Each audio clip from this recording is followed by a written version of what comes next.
Sobat Kenangan, kenalin, aku Nurul Fazira Pratama dengan NIM 200466078. Biar lebih akrab, Sobat Kenangan bisa panggil aku Kinur dari Universitas Negeri Padang. Nah, di video kali ini aku bakal ngajak teman-teman kembali ke masa lalu. Tapi kali ini gak membosankan kok. Kita bakalan bahas tentang perjanjian Rumroyen. Nah, kira-kira Sobat Kenangan tahu nggak sih apa itu perjanjian Rumroyen?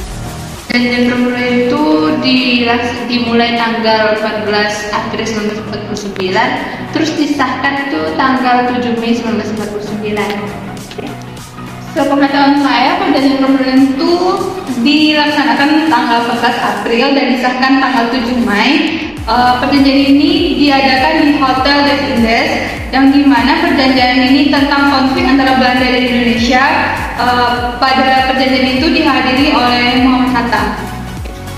Yang saya ketahui tentang perjanjian Rumroyen itu merupakan sebuah perjanjian antara Indonesia dengan Belanda, di mana perjanjian ini dilakukan di Hotel des Indes Jakarta, dan perjanjian ini itu dimulai dari 14 April dan ditandatangani pada 7 Mei 1949. Nah, nama perjanjian Rumroyen ini sendiri diambil dari perwakilan delegasi yang diutus, yaitu Indonesia yang bernama Muhammad Rum, dan dari Belanda itu diwakili oleh Herman van Rompuy. Walau sudah merdeka semenjak 17 Agustus tahun 1945, masih ada loh Sobat Kenangan yang tidak mengakui kedaulatan Indonesia. Belanda contohnya. Belanda ini ingin kembali menguasai Indonesia yang baru saja merdeka. Nah, rakyat Indonesia tentu tidak akan diam saja. Mereka melakukan berbagai macam diplomasi atau perjanjian-perjanjian dengan Belanda yang bertujuan agar tidak banyak memakan korban jiwa seperti perang-perang sebelumnya. Nah, beberapa perjanjian sempat dilakukan, seperti perjanjian Linggarjati, perjanjian Renville. Tapi, kedua perjanjian tersebut tidak membuahkan hasil yang maksimal. Sehingga, akhirnya atas inisiatif Komisi PBB untuk Indonesia, pada tanggal 14 April tahun 1949, diadakan perundingan di Jakarta. Nah, perundingan ini dipimpin oleh Marley Cochrane, salah satu anggota komisi dari Amerika Serikat. Nah, perjanjian ini yang akhirnya kita kenal dengan perjanjian Rumroyen.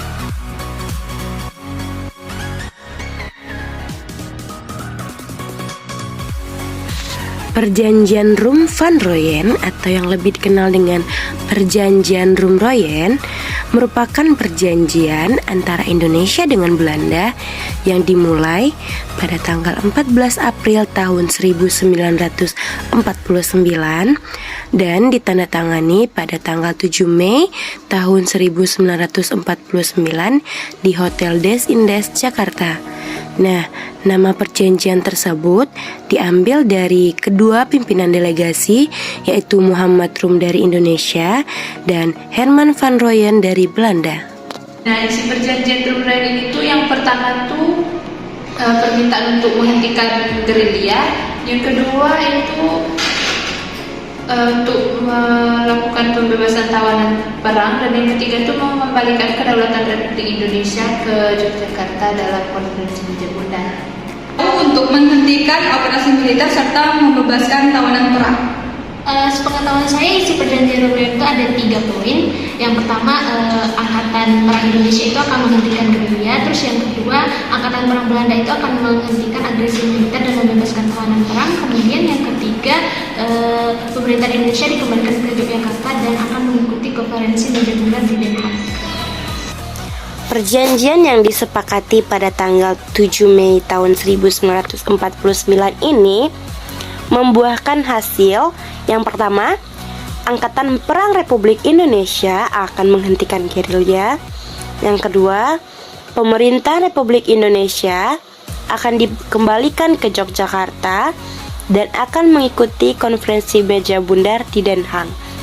Yang ketiga, Angkatan Perang Belanda akan menghentikan operasi militer dan membebaskan tawanan perang. Nah, selanjutnya pada tanggal 22 Juni tahun 1949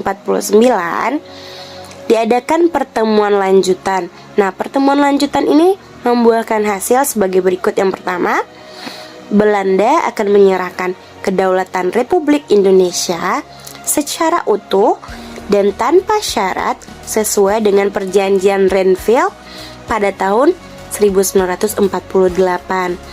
Yang kedua, Belanda dan Republik Indonesia akan mendirikan persekutuan atas dasar sukarela dan persamaan hak. Yang ketiga, semua hak, kekuasaan, dan kewajiban atas Hindia Belanda akan diserahkan kepada Republik Indonesia. Nah, sobat kenangan, ternyata perjanjian ini tidak berlangsung dengan semulus yang kita pikirkan. Perjanjian Rumroyen ini berlangsung dengan sangat alot sehingga memerlukan kehadiran Bung Hatta yang saat itu sedang berada di pengasingan di Bangka. Juga Sri Sultan Hamengkubuwono ke-9 dari Yogyakarta untuk mempertegas sikapnya terhadap pemerintahan Republik Indonesia di Yogyakarta, di mana beliau mengatakan bahwa Yogyakarta is the Republic Indonesia, yang artinya Yogyakarta adalah Republik Indonesia. Nah, sobat kenangan, berikut beberapa tokoh yang terlibat dalam perjanjian Rumroyen selain Muhammad Rum dan Herman van Rooyen. Nah, perjanjian yang sangat alot ini dihadiri oleh Muhammad Hatta, Sri Sultan Hamengkubuwono ke-9, Prof. Dr. Supomo, Ali Sastroamidjojo, Leimena, Aka Prigodikdo, dan Latuharhari. Dampak dari perjanjian Rumroyen yaitu Belanda dan Indonesia itu akan mendirikan sebuah persekutuan. Nah, dampak dari perjanjian Rumroyen itu salah satunya itu Belanda akan mengembalikan kedaulatan Republik Indonesia kecuali Papua dengan cara pengembalian yang dilakukan tanpa syarat. Dampak dari perjanjian Rumroyen yang pertama terhadap Indonesia, Pemerintahan Darurat Republik Indonesia atau PDRI di Sumatera memerintahkan Sri Sultan Hamengkubuwono ke-9 untuk mengambil alih pemerintahan di Yogyakarta dari tangan Belanda. Pihak TNI dengan penuh kecurigaan menyambut hasil persetujuan itu. Panglima TNI dan Teritorium Jawa, Kolonel A. Nasution, memerintahkan agar para komandan lapangan dapat membedakan yang mana gencatan senjata untuk kepentingan politik dan yang mana untuk kepentingan militer. Selanjutnya adalah dampak bagi Belanda. Nah, Belanda dan Indonesia akan mendirikan sebuah persekutuan dengan dasar sukarela dan persamaan hak.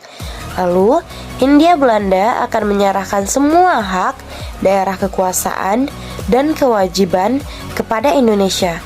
Kedaulatan akan diserahkan utuh kepada Indonesia tanpa syarat kecuali daerah Papua.